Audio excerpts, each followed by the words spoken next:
you know. Mhm. Does anybody have any questions? Yeah, let you ask questions. Well, the RNC, why aren't they putting pressure on Hannah to support you? They don't want to lose that seat in Congress, and they I want don't you think they there. care. Why are they allowing him to get away with What are this? they gonna do to him? Progressives. They should say? They're progressives. They don't care about him, but they don't think he's, I gotta be honest with you, so, But they'll lose the seat.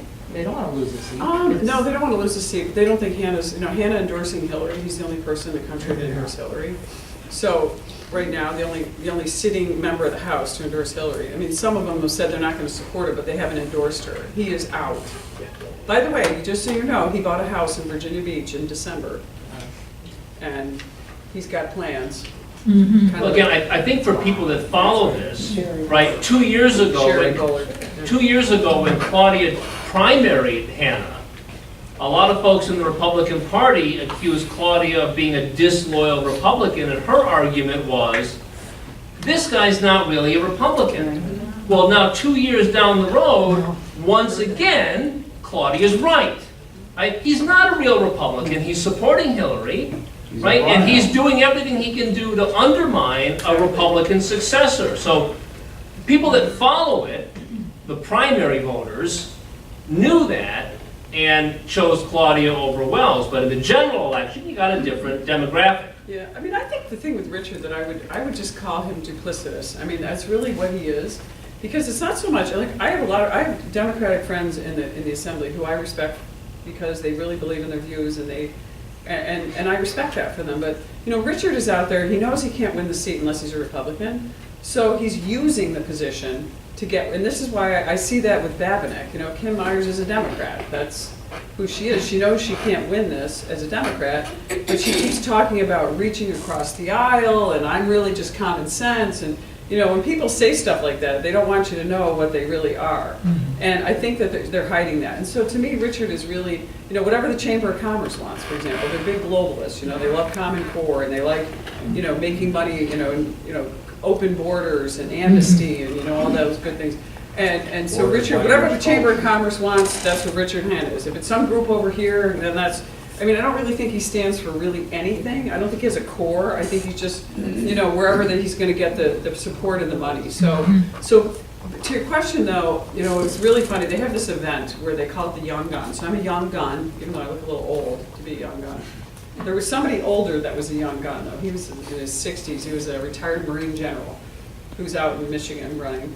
But when we have this dinner and you meet Paul Ryan and they're all and the whole group is all there. Everybody's having dinner, and I brought my son with me because he was a Marine. Or he's a Marine, and he loved the whole thing because people were just walking over and handing me checks, and all these people are handing me checks because they're members. This is their own money. This isn't like part of the Republican stuff. It's their own money they've raised out of their own districts, and they're trying to help because they want to help other Republicans. And I got to tell you, there had to be, I think, 6 or 7 of them, and I tried to write them all down. I can't remember all their names. I knew people from all over. And every time they'd hand, one guy was really funny. He was from Pennsylvania. I remember he goes, "I am so glad you're getting rid of Richard Hand." I was like, okay.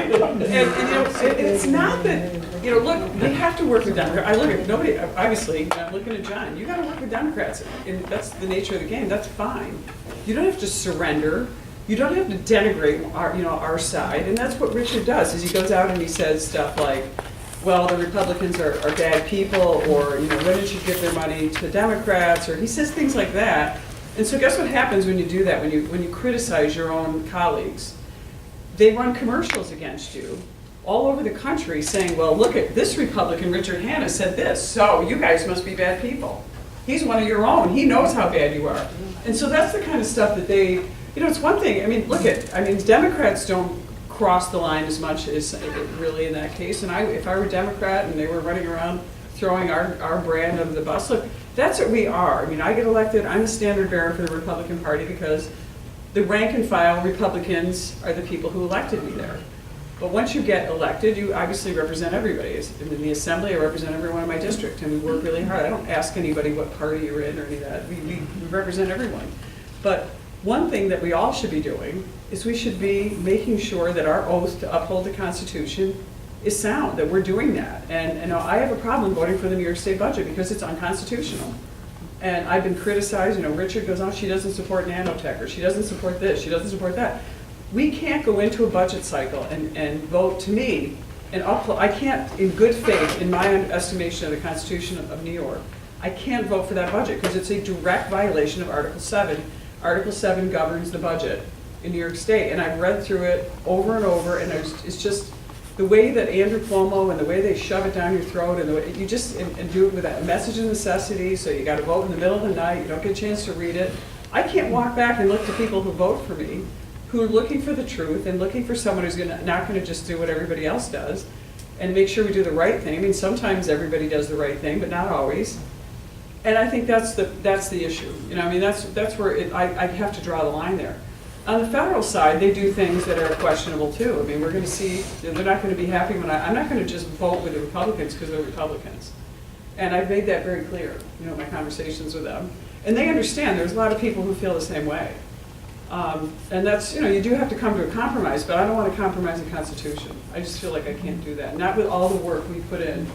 My life, your life, all the work. I mean, I just think about the thousands of hours that I've spent on just Melvin Phillips or helping, upstate citizens or any of these, Central New York Fair Business, and all this stuff it takes so much time. Claudia, what kind of possibility do you think there is for forging a bipartisan congressional coalition to look at the abuses that are stemming out of treating tribes with a favored status, as opposed to treating tribes as regular citizens like everybody else? And giving them the protections of regular citizens, Right. Which they give up also by having this quasi. Is there a possibility of creating a nationwide sort of bipartisan coalition that reverses some of that nonsense? I actually, it's funny, I'd love to try that, try to find people. I don't know who all the players are right now, so I'm going to have to, when I get there, I'm going to have to figure that out. There are some groups that are finally getting sick of it. I mean, they're finally realizing that the billions in federal dollars that we're handing to the leaders of some of these tribes is not going to. It's like giving it's like giving money to Cuba. It's just going to the Castro brothers. It's like giving money to Halberter, and it's not going to the rest of the United or whoever. I think that people are starting to figure that out. Whichever tribe you're giving it to, you're just funding a quasi-puppet government somewhere. And hopefully you get people to understand that. I just don't think people do. I mean, there's so much money in Washington right now. Well, all the states have Indian problems. Especially now. I would think that there'd be a number of congressmen or senators or whoever in the federal government that, you guys got together, you would have some common ground there because they're all having trouble. There's some that are like more, more sensitive. Some that are more sensitive to it than others and understand it, and others just want to take the big gambling money. I mean, there's people. It just, you got to find out who's who. So I'm not sure. When I hear someone says, "Oh, there's someone you should meet. This guy is an expert on the whole Indian issue.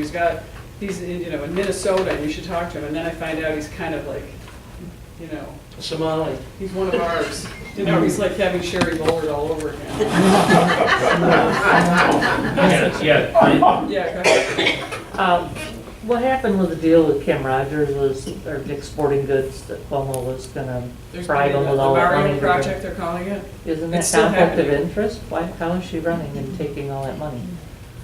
They haven't given her the money yet. They're breaking ground like in the middle of October. So they're building, so what they're doing is they're taking taxpayer money in the form of tax credits, pilots, and other money from the startup New York. Don't you feel like that? We're growing. It's happening. It's happening. In the town of Conkling in Broome County. So what they're going to do is build a distribution center, a new Dick's Sporting Goods distribution center right in Broome County, and they're breaking ground right before the election. Interesting, she got hammered on the radio today in Broome County because somebody called in and said, okay, let me ask you, how definite is this distribution center? So what if she loses the congressional race? Is that it for the, is that it? Are we really going to get the distribution center, or is this just being used as a, political carrot, just to bribe voters? And so that's a good question. We don't even know if it's gonna stay there, but it's millions of dollars in taxpayer money. And one thing, cronyism is bad enough. The worst kind of cronyism is actually trying to help a retailer. I mean, interfering in the retail market is like, you're hurting all the other people that are selling sporting goods all around the Broome County area. You're giving them a subsidy. I mean, that's like the worst kind of cronyism. You know, you're directly intervening in the marketplace. So, and it's, you know, it's one thing if it's a tech company or, I mean, I still don't like it anyway, but I don't know. The Economist is over here, you tell me what you think about that. I mean, I think it's horrible if you give money to another retailer when you have other retailers. It's wrong. It's Yeah. the destruction of free enterprise, Right. open market. So anybody else have a question? Because she doesn't want guns. Yeah. Well, they took their guns off they stopped selling guns after Sandy Hook. They Dick's did. Yeah, they only sold them online, you couldn't get them in the store. So, Well, UC is also very happy to announce that John Salk is here. John is running Thank for you. the assembly seat that Bill McGee currently holds. So if anyone has any questions for John, maybe after a little address, we could ask John some questions. So John, you want to introduce yourself to people who might not know you? Yeah, sure. Back here's, well, that way people will have. come on up. As David mentioned, my name's John Salka. Okay, I'm supervisor of the town of Brookfield. I've been supervisor down there for about 9 years. Before that, I spent 7 years on the Brookfield Central School Board.